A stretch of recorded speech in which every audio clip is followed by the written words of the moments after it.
स्वार्थी राक्षस bye Oscar Wilde. ये अमेरिकी कहानीकार ऑस्कर वाइल्ड की मार्मिक कहानी द सेल्फिश जायंट का हिंदी रूपांतरण है। ये कहानी एक भयानक राक्षस और एक निरीह बच्चे की है। बच्चा अपनी सरलता सहजता से राक्षस को अत्यंत मानवीय और दयालु बना देता है। दिल को छू लेने वाली दुनिया की जानी मानी क्लासिक स्वार्थी राक्षस। दोपहर को स्कूल से वापस आने के बाद सभी बच्चे राक्षस के बाग में जाकर खेलते थे। वो नरम हरी घास वाला एक बड़ा और सुंदर बाग था। घास के ऊपर इधर उधर कई सितारेनुमा फूल खिले थे।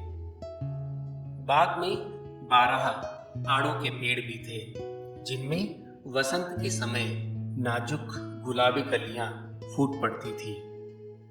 पतझड़ आते आते उनमें बड़े रसीले फल लगते थे। पेड़ों की टहनियों पर बैठी चिड़ियां इतने सुंदर सुर में गाती थी कि बच्चे उन्हें सुनने के लिए अपना खेल बंद कर देते थे। यहाँ हम कितने खुश हैं, वो एक दूसरे से कहते। एक दिन राक्षस वापस लौट आया। वो अपने एक दोस्त से मिलने गया था। वो उसके साथ 7 साल तक रहा। 7 साल में उसे जो कुछ भी कहना था उसने कह डाला। अब क्योंकि उसके पास कुछ और कहने को नहीं बचा था, इसलिए वो अपने महल में लौटने को उत्सुक था। जब वो वापस आया तो उसने अपने बाग में बच्चों को खेलते देखा। तुम सब यहाँ क्या कर रहे हो? वो अपनी भारी आवाज में चिल्लाया। ये सुनकर सारे बच्चे वहां से भाग गए। ये मेरा बाग है और ये सिर्फ मेरे अपने लिए है।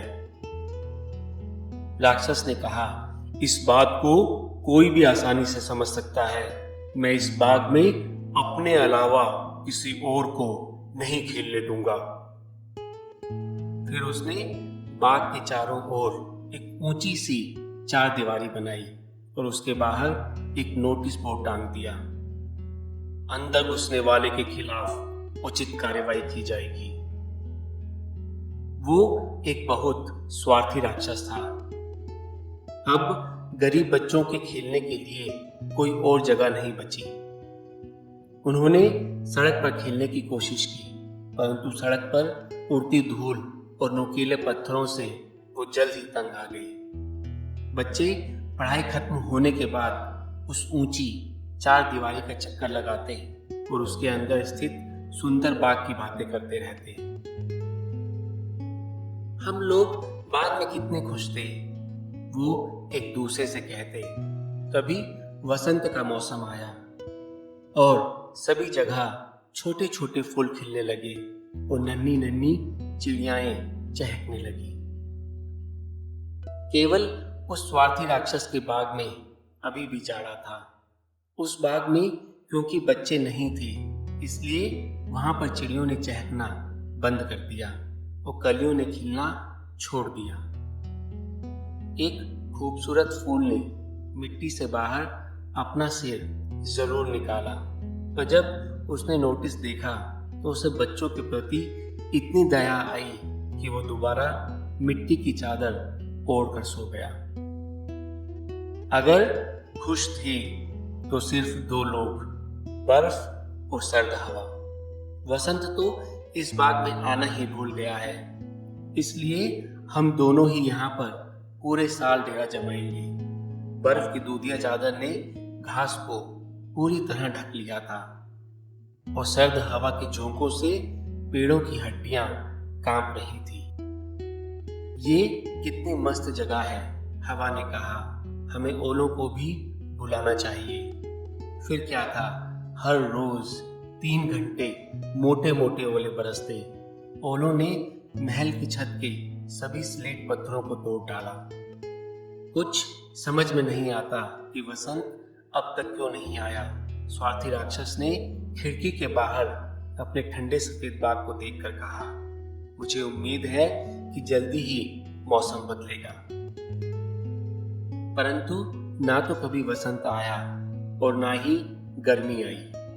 पतझड़ में बाकी सभी बागों में सुनहरे रसीले फल लगे, परंतु राक्षस के बाग में एक भी फल नहीं लगा। पतझड़ ने कहा, ये राक्षस बहुत स्वार्थी है, इसीलिए राक्षस के बाग में बर्फ और ओले ही गिरते और उत्तरी सर्द हवा पेड़ों के बीच दिन भर नाचती। एक दिन राक्षस जब अपने पलंग पर लेटा था तो उसे एक मधुर संगीत सुनाई पड़ा। वो धुन इतनी सुंदर थी कि एक बार तो उसे ऐसा लगा कि मानो राजमहल के संगीतज्ञ वहां से गुजर रहे हों। दरअसल एक छोटी सी चिड़िया उसकी खिड़की के बाहर गा रही थी। राक्षस ने क्योंकि कई सालों से चिड़ियों का गाना नहीं सुना था, इसलिए उसे ये दुनिया का सबसे मधुर संगीत लग रहा था। तभी उसके सिर पर ओलों का गिरना बंद हुआ और सर्द हवा का नृत्य भी बंद हो गया। उसी समय एक प्यारी खुशबू की बहार उसकी खिड़की में से आई। मुझे लगता है कि अब वसंत आ ही गया है, राक्षस ने कहा। फिर वो पलंग से उठकर बाहर झांकने लगा। उसे क्या दिखाई पड़ा? उसे एक अत्यंत सुंदर दृश्य दिखाई दिया। दीवार के एक छोटे छेद में से कई बच्चे बाग में घुस आए थे और वो पेड़ों की टहनियों पर बैठे हुए थे। वो जिस पेड़ को देखता वहीं उसे एक छोटा बच्चा बैठा दिखाई देता। पेड़ बच्चों को वापस पाकर बेहद खुश थे। उनकी कलियां खिलखिलाकर हंस रही थी। पत्ते हिल हिल कर बच्चों का अभिनंदन कर रहे थे। चिड़ियां भी मस्ती में उड़ रही थी और खुशी से चहक रही थी। रंग बिरंगे फूल अब हरी घास के झुरमुरे से सिर उठाकर झांक रहे थे और मुस्कुरा रहे थे। बेहद मनोरम दृश्य था। केवल एक कोने में अब भी जाड़ा था। बाग के सबसे दूर के इस कोने में एक छोटा सा लड़का खड़ा था।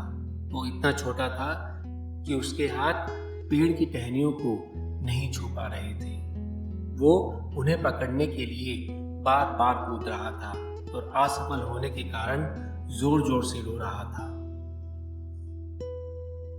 वो पेड़ अभी भी बर्फ से लदा था और सर्द हवा उसकी शाखाओं के बीच तांडव नृत्य कर रही थी।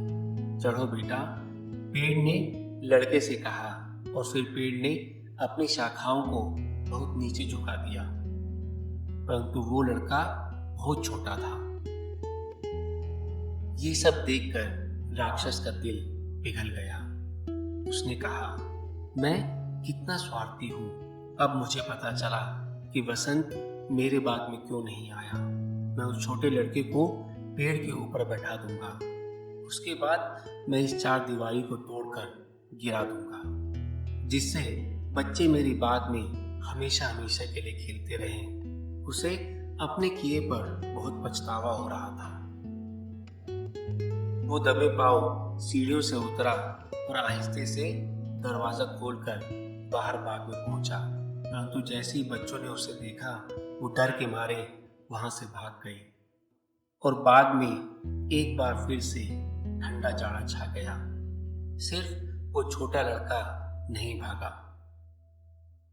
उसकी आंखें आंसुओं से इतनी भीगी थी कि उसको सामने से आता राक्षस दिखाई ही नहीं दिया। राक्षस चुपके से उसके पीछे गया और उसने उस लड़के को प्यार से उठाकर पेड़ पर बैठा दिया और तुरंत ही पेड़ में फूल खिल उठे और चिड़ियां उन पर आकर चहकने लगी। छोटा लड़का इतना खुश हुआ कि उसने अपने दोनों हाथ फैलाए और राक्षस के गले में डाल दिए। फिर उसने राक्षस का गला चूमा। बाकी बच्चों ने जब ये सब कुछ देखा तो उन्हें लगा कि राक्षस अब बदल गया है। सब बच्चे दौड़े दौड़े वापस आए और उनके साथ साथ फूलों की सौगात लिए वसंत भी आ गया। बच्चों, ये बाग अब तुम्हारा है, राक्षस ने कहा। इतना कहकर उसने अपनी भारी कुल्हाड़ी उठाई और पूरी चारदीवारी तोड़ डाली। दोपहर को 12 बजे जब सब लोग बाजार जा रहे थे, तब उन्हें बगीचे में बच्चों के साथ खेलता हुआ राक्षस दिखाई पड़ा। ऐसा सुंदर दृश्य उन्होंने पहले कभी नहीं देखा था। सारा दिन बच्चे बाग में मजे में खेले। शाम को घर जाने से पहले वो राक्षस से मिलने पहुंचे। तुम्हारा वो छोटा दोस्त कहाँ है? राक्षस ने पूछा। वही लड़का जिसको मैंने पेड़ पर बिठाया था। क्योंकि उसने राक्षस का गाल चूमा था, इसीलिए वो छोटा लड़का राक्षस को सबसे अधिक प्रिय था। हमें पता नहीं, बच्चों ने जवाब दिया। वो जल्दी ही चला गया था। राक्षस ने कहा, तुम मुझसे कहना कि कल वो जरूर आए। परंतु बच्चों ने उसे पहले कभी नहीं देखा था और उसका पता भी उन्हें मालूम नहीं था। ये सुनकर राक्षस बहुत उदास हो गया। रोज दोपहर को स्कूल खत्म होने के बाद बच्चे बाग में आते और राक्षस के साथ खेलते, परंतु वो छोटा जिसे राक्षस बहुत प्यार करता था दोबारा कभी दिखाई नहीं दिया। राक्षस बच्चों के प्रति दयालु था, लेकिन उसे उस छोटे लड़के की बहुत याद सताती थी। उससे मिलने का मेरा बड़ा मन है, वो कहता। इस तरह बहुत साल बीत गए और बेचारा राक्षस अब बूढ़ा और कमजोर हो गया। उससे अब खेलते नहीं बनता था, इसलिए वो एक बड़ी सी आराम कुर्सी पर बैठे बैठे ही बच्चों को खेलते देखता और अपने बाग को निहारता था।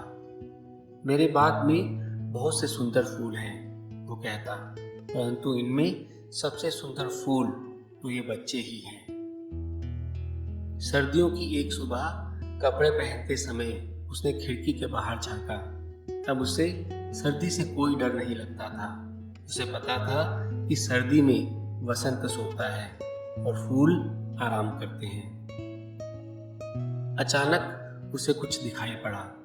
उसने अपनी आंखों को रगड़ा और अचरज से टकटकी लगाए देखता ही रहा। बाहर एक अभूतपूर्व दृश्य था। बाग के कोने में एक पेड़ सफेद सुंदर फूलों से लदा था। उसकी डालियों से सुनहरे और रुपहले फल लटके थे और उसके नीचे वही छोटा लड़का खड़ा था जिसे वो बहुत चाहता था। राक्षस खुशी से दौड़ता हुआ नीचे उतरा और बाग में पहुंचा।